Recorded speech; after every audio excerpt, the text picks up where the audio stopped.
Ladies and gentlemen, welcome once again to the Slow Burn Pro Wrestling Podcast, where all professional wrestling storylines live. As always, I am your host, Matt Brandon, bringing you all professional wrestling's news, notes, innuendos, whatever else you can come up with in this wonderful world we call pro wrestling. Welcome back to the Slow Burn, all 10 of you. I love my burnouts, and happy freaking Tuesday. And as I say, happy Tuesday. Wow, what a week. It's been a long week, right? It's Tuesday, but it's been a long week. Let's just call it what it is. So, welcome in this week. Welcome this week. See what kind of day I've had? I'm telling you, it's not good. It's not good out there, people. All right. It has been a day, but regardless, we're here today on the Slow Burn. I want to recap last night's Monday Night Raw. It was okay. It wasn't a great show. Didn't compare to the last couple, the SmackDown that we had last week, or either of the other shows that we ranked in the past week, but it wasn't bad. There was some overlap in it, and there was some second guessing from me, but it wasn't a horrible show live from Milwaukee. Also today, guys, I want to very quickly preview tonight's NXT, which we'll get at 8 o'clock here on the old CW or the WB or KPLR, or whatever you want to call it. Regardless, but let's talk about Raw. Last night, live from Milwaukee or Milwaukee. It's an Algonquin term meaning peaceful land or something like that. Something of that sort. I think we all know the Wayne's World quote, Algonquin term.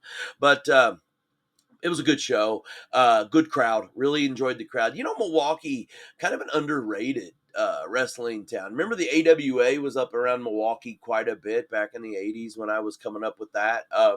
Yeah, good crowd.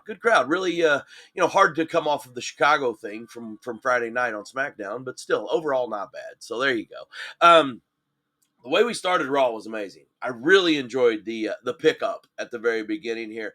As we open, we see Jay. He's getting ready to do his thing, coming through the crowd, and then he gets to a point where you see him looking down, like through one of the little corridor areas where you would walk down the stairs, where the hallway would be at right there. And you see him kind of looking down, and at that point, I knew somebody else was getting ready to come out with him. I assumed it would be his brother, and I assumed correctly, all right? As we get Jimmy rocking the San Francisco Giants hat, representing the Bay Area as we do, but it was Monday Night Raw, so started things off coming out to the Jey Uso song. Jimmy really encouraged him, loving the work Jimmy was doing. We even ran it back. Got a real quick run back on the intro, and then things took a little bit of a turn. First, for the major positive. Does anyone have better chemistry in the history of this game than those two twins? Like, seriously, Jimmy and Jey Uso, the way they play off of one another, it really is second to none. And that was the thing I put. What they do and how they really work. You know, one says thing and one responds, one says. I mean, it's flawless and it's seamless. And I really enjoy it. Sometimes you forget how much you miss a team when they separate. You know, you're always excited to see them go out on their own and that. But sometimes when you get that little reunion, you forget how good things actually were. And, you know, we could go down the list of when this has happened time and time again, but it's just something a little different when it comes to the Usos. So amazing job on that part. Like I said, it started off as hot as fire. And then you had LA Knight come out and he disturbs everything in this, you know, because basically the Usos have come out and they want to fight the Bronsons, right? Bronson Reed and Braun Breaker. The Vision, as they call it. Still, once again, no Paul Heyman with them. Still healing, I suppose, or some time off. But, and they tell them we're not fighting. You know, we're especially not going to fight here in Milwaukee. Which I like, you know, definitely not chicken shit heels because we know these guys are monsters. Braun Breaker getting held back as he's trying to go after him. Good stuff, really good storyline. And then out of nowhere, we get the great news that the Usos said, hey, we talked to Adam Pearce, by the way, and we are going to fight you at WrestlePalooza on September the 20th and in Indianapolis. And I'm like, okay, here we go. We're going to get that. And then out of freaking nowhere, LA Knight, and we get the LA Knight jumping Braun Breaker from behind and then going after Bronson Reed. And then basically as soon as he does this, he starts getting his ass kicked, right? So you kind of get an idea of how this is all going to work out. I initially thought we would get a 3-on-3, probably call Seth Rollins into this, but then I thought, what the fuck? There's no way that's happening because we got the AJ Lee stuff tonight. So I thought things could get a little wonky, and they definitely did here. Before it was all over with, the good guys are going to be standing tall here, but there's miscommunication between LA Knight and Jey Uso. Jay is pissed. And if you think back the last couple weeks, I have said Jay is looking a little darker, right? We got a little darkness to this character, a little more on the evil side, right? And then we started getting that with the LA Knight stuff. So much so that later on in the show, Jimmy sees Jay, he's leaving, he's bailing, and he tells him, he's like, LA Knight's got this fight, because LA Knight will end up getting a fight here with Bronson Reed. After all this was over with, he goes back, talks to AP, says, I don't care who I get, I want to get my piece of flesh. And they give him Bronson Reed. Well, Jimmy sees Jay leaving, and Jay basically says, I'm not here to help this man. I'm not. Like, he's been in my way. He's not family. And Jimmy says, they have a vision problem. He has a vision problem just like we have a vision problem. So, somebody got to have his back. I like this. I really like this because, Jimmy is torn. He really is torn. And before it's all over with, Jimmy even tells him, he's like, he's starting to sound like Roman, because Jimmy is obsessed with this championship. I mean, at this point, he is obsessed with the championship. So I like this, man. This gives us such a good spin on this story. And we're going to get the Usos together. Will we see more fractured lines here? Will we see total domination?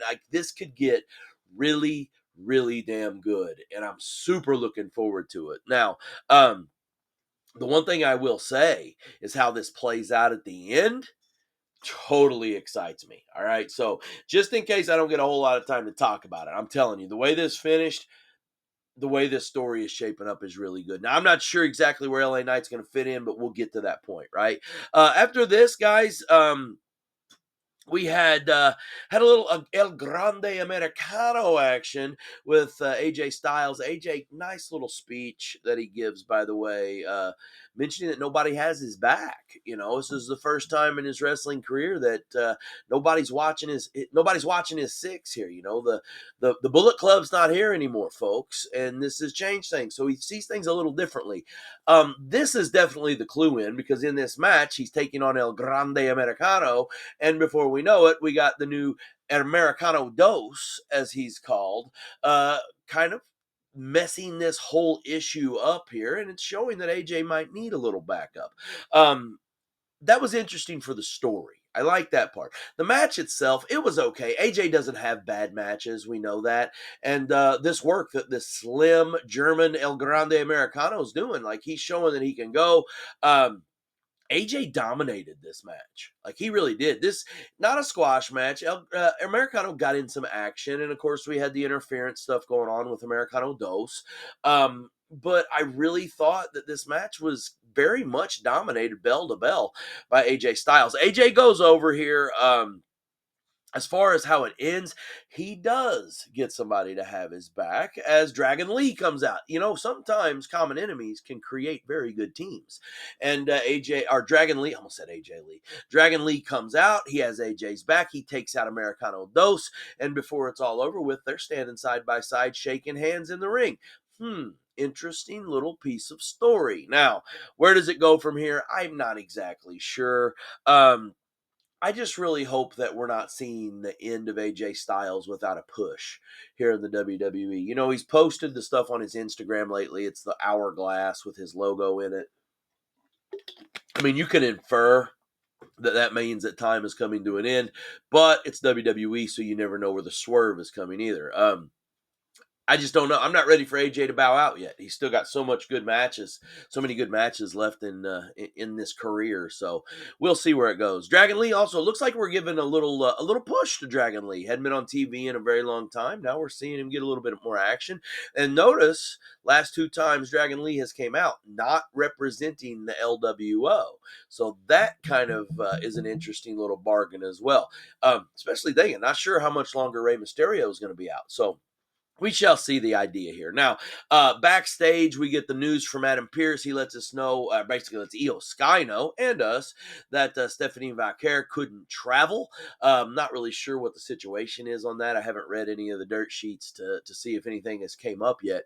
But basically lets us know since Stephanie can't travel, there'll be no contract signing, and then we get the interaction with Nikki Bella. Nikki coming out talking to Io, such positivity, grace, and actually I even said, and I've been very down on Nikki Bella's return. I said that this backstage segment might have been the best segment that she's done. Wish I could say the same for her match she's going to have later, because enter Asuka. Asuka, this role that Asuka's playing, like the screwing everything up for Io Sky role, like I'm loving this, and I'm Asuka. I really, really am enjoying this. But even more than Asuka, Kairi Sane is doing such amazing work at being the girl caught in the middle. She wants to apologize. She gets interrupted and told to come on every time she wants to say she's sorry. She's definitely not going against these other people like Rhea, now like Nikki Bella, like Asuka is. She's the puppy dog following Asuka that wants to be better, but yet can't because she's dedicated to Asuka. Like, awesome job. Awesome, awesome job. Kairi Sane, spot on. Now, I would much rather see Kairi Sane in the ring, but we'll get to that. I have a feeling it's coming. I really, really do. But regardless, that leads us to an Asuka Nikki match later on down the road. I'll get to that in a minute. After excuse me, after we get this, we get an interaction with Adam Pearce backstage with Penta. And I was very excited for that because, Penta's been a little stale lately. I don't say that meaning that, he sucks or anything. It's just we haven't had a lot of story for Penta recently. And it's weird because when we introduced him just, not so many months ago, he was on fire, man. One of the most over guys. You had Cody, you had Jay, and basically you had Penta. He was right there with the top guys, even in merch sales. And then recently, we've had very little out of Penta. It's been very quiet. So when I heard Penta talking to Adam Pearce about maybe having that title shot, and I know he's talking about the Intercontinental Championship with Dom Mysterio, I got excited because I thought, all right, we're going to get something more out of Penta. We're finally going to get some story. This is good shit, right? And then we had the interruption of Rusev. Now, I will say, I said last week after we dealt with the Clash in Paris stuff with Rusev and Sheamus that I actually would be excited for a Rusev Penta feud. I don't think that this turned into a feud. I think this turned into a one-off that Penta comes out looking fairly weak.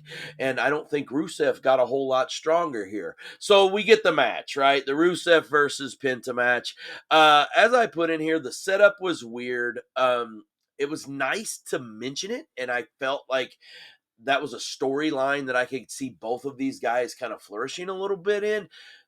But the way this was set up and the fact that it was set up completely as a one-off, it interrupts a chance that we're talking about with Penta maybe looking at an IC title shot. Does this now mean that Rusev is going to talk about an IC title shot? I don't know. I just left a lot more open rather than leading a feud that could be maybe a small mid-card story that might catapult one into the other. Instead, I felt like we got a Rusev domination, except for the one Mexican destroyer, but a Rusev domination that didn't even finish in the Acolyte. He finished with a freaking thrust kick off of the ropes. Penta off the ropes, thrust kick to the face, match over. Like, it just... I don't know. That to me made Penta look very weak. He got pinned off of something that's not even Rusev's finisher. So I don't know. This was wonky to me. I didn't enjoy it. And I enjoy both of these guys. I would like to see more story. Now, if something more comes out of this, I'll eat crow. I always do. I give credit where credit is due. I just don't see this being booked any further. But again, I have been wrong once or twice in my life. And it comes to wrestling, I'm wrong a lot, but it is what it is. So let's keep on moving here, guys. After this, we all got what we wanted. Now, I truly thought that AJ Lee would finish out this show. I really did. But regardless, we get lighted up. And when she comes out, we're lighting it up. She's ready to go. The skip is on. Notice she wore Chuck Taylors today. They were the very, very high, like boot looking Chuck Taylors, but she did wear Chucks. I made the comment the other day that I was surprised to see her in Vans. A skater girl's a skater girl regardless. So you gotta love it. But AJ comes out and cuts one of the best damn promos that not just a female, but anyone has cut in a very, very long time. Man, she touched on so much. And that promo early on was so real. It was so AJ. It was so therapeutic, and that was crazy. She was talking about needing her time off. She was talking about having to get her mental health correct because she was not in a good place, and she went through all of this process to get her psyche right. And she went to therapy, and then they start chanting. Oh my god, it was a beautiful thing. The crowd chanting therapy, therapy. Like, I'm loving it. I thought that the message that AJ gave here was so good. Now, I will admit, it did end up going long. It did. It went a little bit long, but at the same time, I'm not sure exactly how we shorten it. Like, I liked seeing AJ vulnerable and showing who she was, because a lot of that promo was coming from AJ Mendez. It wasn't coming from AJ Lee, and I thought that that really gave a lot of credence to what she was saying. I mean, she was vulnerable there. She was talking about herself. She was talking about her mental struggles and the journey that she's been on the last 10 years.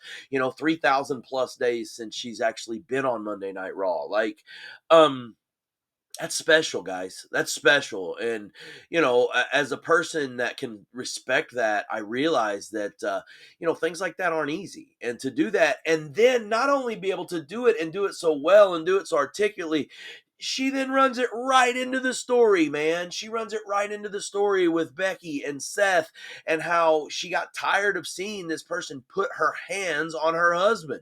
Um, genius damn work. And then Becky's music hits. You knew this was going to happen. I love the fact that Becky said, you have my title.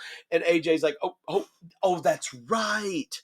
I've been wearing it constantly since Friday night, and I just have forgot about it. And talk about freaking great storytelling. Sometimes we talk about ring rust, but there's mic rust as well. And AJ Lee had zero of that. Now, will she have ring rust in a couple weeks? We shall see. I would like to see a tune-up match here or there just to see, but I understand that storyline wise, you probably can't do that. I get that.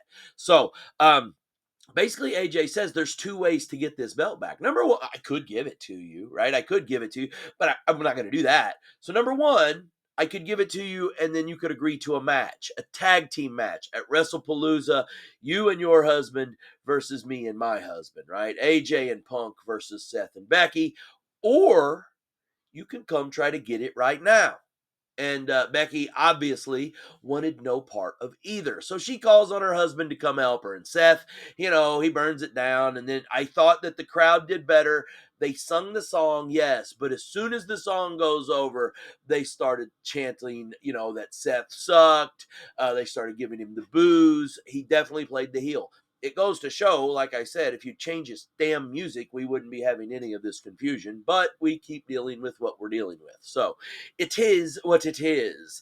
But I will say the crowd was getting there. The crowd was getting there. They didn't chant Becky's thing when she said she's the greatest female wrestler of all time. It's not just her saying it. Other people are saying it. Sports Illustrated said it. I still need people to start chanting that, like, along with her. It'd be beautiful. But so Seth comes out, and he's chanting, he's trying to get her to do his bidding or whatever. And then he gets pissed and he goes inside the ring. AJ kind of gets in front of him, not letting him get the belt. AJ gets in front of him on the other side, not letting him get the belt. All right. Then Seth is looking a little aggravated. He's getting that aggression in his face a little bit, and then the cult of personality hits, and it was freaking clobbering time, man. Punk runs down, actually walks down very slowly, methodically, right? Becky bumps into him. Then it hits. Then we know we got Punk in the house. Music hadn't hit, by the way, but Cult of Personalities in the house. Then Punk slowly rides his way in and grabs Seth from behind. He's going to give him the GTS to go to sleep. Seth squirms out, and then boom, next thing you know, Seth agrees to the match. Becky is pissed, by the way. Totally pissed. Seth agrees to the match. Guys, I'm telling you, this was Storytelling 101. Excellent job on all parties involved. AJ Lee, fantastic. Becky Lynch, fantastic. Seth Rollins, fantastic. CM Punk, fantastic. That is the way it's done. That's professional wrestling, folks. Story set. WrestlePalooza, we're getting a mixed tag match. It is going to be everything we want and more. And I'm telling you, and I told my wife this last night, and I've said this before on the show to my 10 burnouts, you could stretch this story a very long time. You really could. This story could be stretched out at minimum to Royal Rumble. You could probably stretch it out even further. The only problem is, like I said the other day, do you want to see Seth and Roman that bad to where maybe this story only goes so far?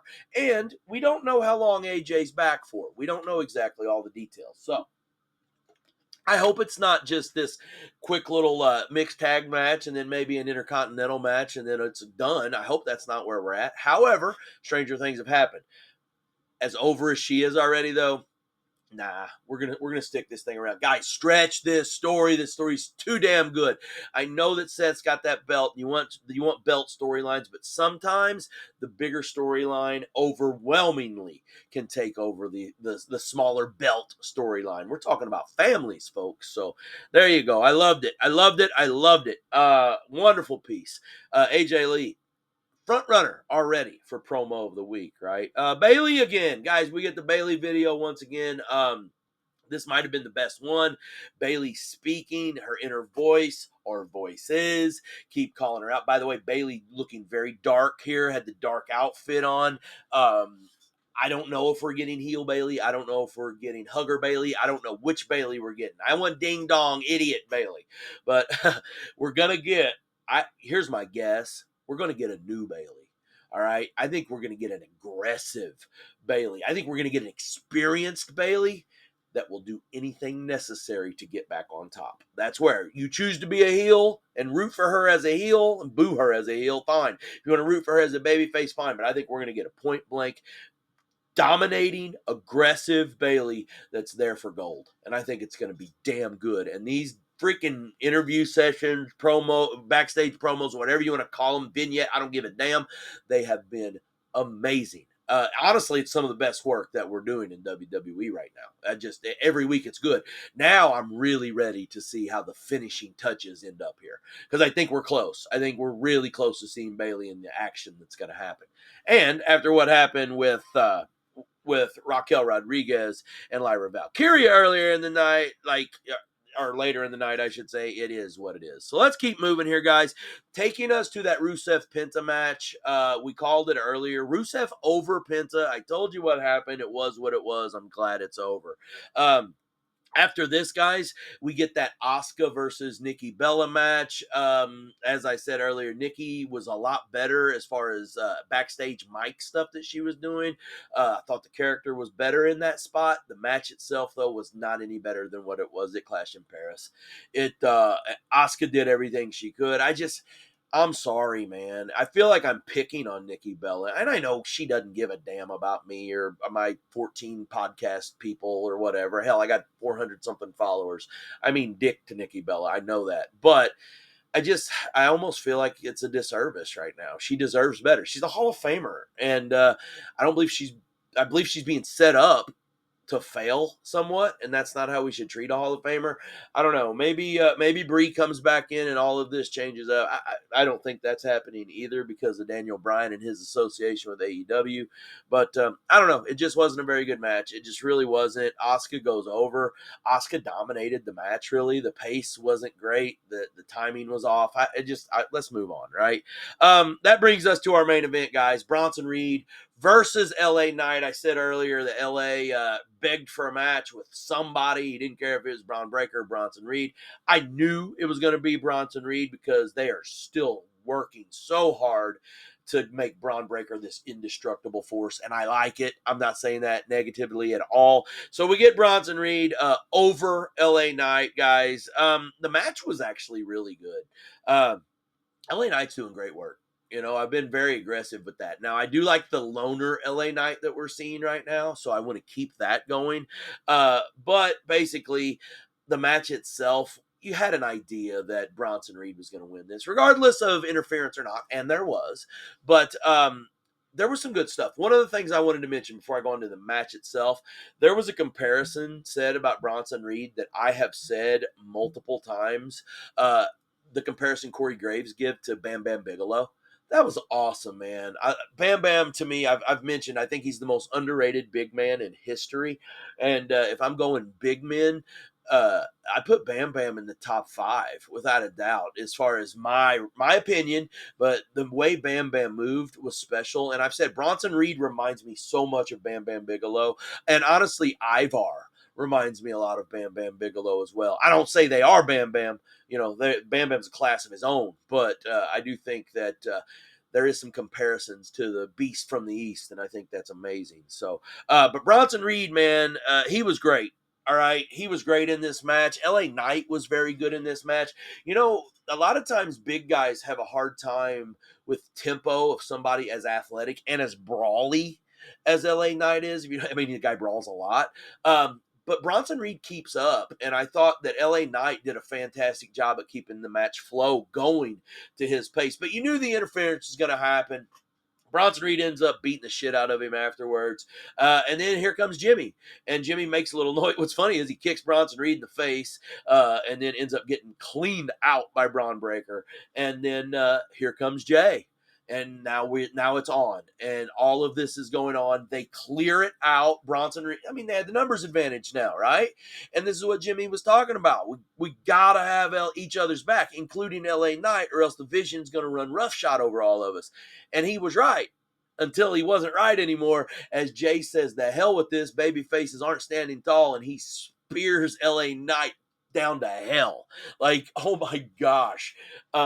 Fantastic spear. One of the best spears Jay has ever had in his life. And then we're left. He's like, now we good. Now we're good. He's calling it even. He's not calling it even, right? That whole idea was to get LA Knight. He got a little bit of bread against the Vision as well, but he wanted LA Knight. Now, at the end, we see that Jimmy's kind of left confused. Like, what's going on here? LA Knight, are you okay? We'll see. This has some possibilities, but I will say this. Jey Uso's character right now took a freaking spin, and it is on fire in the greatest way possible. I love this. I absolutely love this. Now, we'll see how long this lasts, but we're not done with LA Knight and Jey Uso. We're not done with the Usos and the Vision. We're not done with LA Knight and the Vision. We're not done with any of this. Like, this is so good. I think it gives us so many breadcrumbs of what can come next. So many possibilities. So, well freaking done on the end. Now, like I said, there was some wonky stuff in this thing. It wasn't the greatest show in the world. We scored it a B. Could be better, could be worse. We'll see how the rest of the week goes. But overall, not bad. And Milwaukee brought it, damn it. Milwaukee brought it. Tonight, NXT, guys, not a ton advertised for the card. We know we're getting Ethan Page and Tavion Heights in a flag match. Flag match is always fun. A little patriotism, right? What better time than now? We got Soul and Zarya, or Saria or something. I don't know. Zarko. Whatever it is. Anyway, Sol Ruka and Zarya, they are taking on, who we got here? Fatal Influence with Jasmine Nix and Fallon Henley, along with the Culling, Izzy Dame, and Tatum Paxley. This triple threat tag team match, the winner, number one contender for the women's tag titles. So this has got something pretty big at stake. We got that speed tournament continuing. Fabi Apache from AAA, she's going to be taking on Lainey Reed. I have a feeling Lainey Reed goes over here and matches up with Candice LeRae. Remember, the winner of this is going to take on Soul Ruka for the Speed Championship at No Mercy. And then lastly, guys, we got Javon Evans versus Josh Briggs. I was very excited for this story last week, so I'm excited to see where this goes as well. And as I always say, anytime we get to see Javon Evans, my very good friend, on television, I'm a happy, happy camper, guys. So there you go.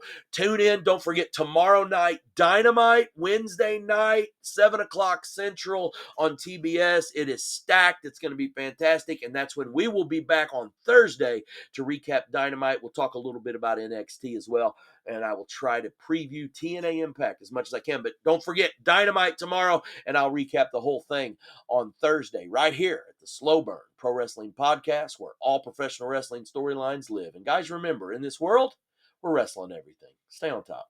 Thanks for joining the Slow Burn.